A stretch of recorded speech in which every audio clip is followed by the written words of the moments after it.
Hi dears. അപ്പോൾ ഇന്ന് ഞാൻ വന്നിട്ടുള്ളത് നമ്മുടെ മലപ്പുറം താത്തയായ ലൈലത്താത്താനെ കുറിച്ച് എനിക്കറിയാവുന്ന കുറച്ച് കാര്യങ്ങൾ ഞാൻ നിങ്ങളോട് പറയാൻ വേണ്ടിയിട്ടാണ് കേട്ടോ.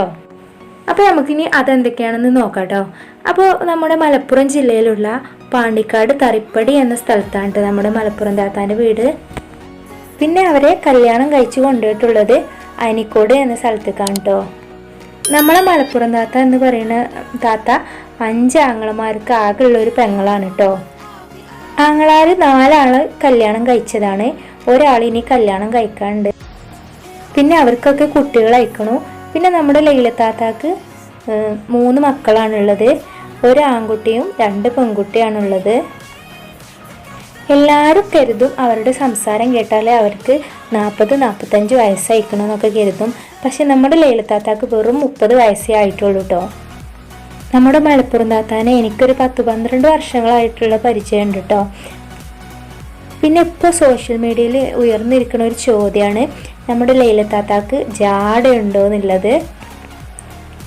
അങ്ങനെ എല്ലാവരും എന്താണ് ചോദിക്കണമെന്ന് വെച്ചാൽ ലൈലത്താത്ത പറയും അവരുടെ വീട്ടിലേക്ക് ആരെങ്കിലും വരികയാണെങ്കിൽ അവരെ വീഡിയോ എടുക്കരുത്, അതായത് അവരുടെ വീട് അങ്ങനെയൊന്നും വീഡിയോയിൽ ഉൾപ്പെടുത്തരുത് എന്നൊക്കെ ലൈലത്താത്തയും നമ്മളെ മലപ്പുറം താത്ത പറയാറുണ്ട്.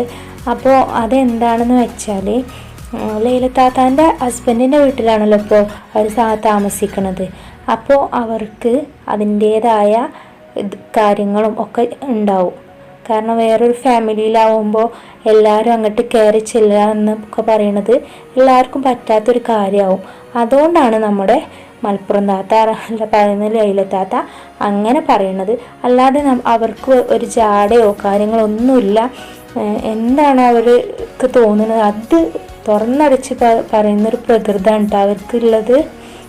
അപ്പോൾ നിങ്ങളാരും അവർക്ക് ജാട ഉണ്ടെന്ന് അങ്ങനെ ഒന്നും വിചാരിക്കരുത്. ഞാൻ അവരുടെ വീഡിയോയിൽ അങ്ങനെ പറയണ കേട്ടിരുന്നു, എല്ലാവരും പറയാണ് എനിക്ക് ജാടയാണെന്നുള്ളത് എന്നൊക്കെ. അപ്പം ഞാനിങ്ങനെ വിചാരിച്ചു ലൈലത്താത്ത പറയണേക്കാരും അവരെ അറിയണ വേറൊരാൾ പറഞ്ഞു കൊടുത്താൽ അത് ഏറ്റവും നന്നായിരിക്കും എന്നുള്ളത്. അപ്പം ഞാൻ അതുകൊണ്ടാണ് കേട്ടോ ഇങ്ങനെ ഒരു വീഡിയോ ചെയ്തത്. അവരവരുടെ സ്വന്തം കാര്യം പറയണേക്കാരും വേറൊരാൾ കേട്ട് പറഞ്ഞതാവും എല്ലാവരും വിശ്വസിക്കുക എന്നുള്ളത് എല്ലാവർക്കും അറിയാം. അപ്പം അതുകൊണ്ടാണ് കേട്ടോ ഇങ്ങനെ ഒരു വീഡിയോ ചെയ്തത്. അപ്പോൾ നിങ്ങൾക്ക് എല്ലാവർക്കും എൻ്റെ ഈ വീഡിയോ ഇഷ്ടമായിട്ടുണ്ടെങ്കിൽ എൻ്റെ ചാനൽ സബ്സ്ക്രൈബ് ചെയ്യാനും ലൈക്ക് ചെയ്യാനും എന്തെങ്കിലും അഭിപ്രായം ഉണ്ടെങ്കിൽ കമൻറ്റ് ചെയ്യാനും മറക്കരുത്. സബ്സ്ക്രൈബ് ബട്ടൻ്റെ തൊട്ടടുത്തുള്ള ഒരു ബെല്ലൈക്കണിൽ ആൾ എന്ന് അമർത്തിയാൽ ഇനി ഞാനിടുന്ന എല്ലാ വീഡിയോസും നിങ്ങൾക്ക് അപ്പോൾ ലഭിക്കും കേട്ടോ. അപ്പോൾ നിങ്ങളെല്ലാവരും അതൊന്ന് ചെയ്യണേ. Thank you for watching.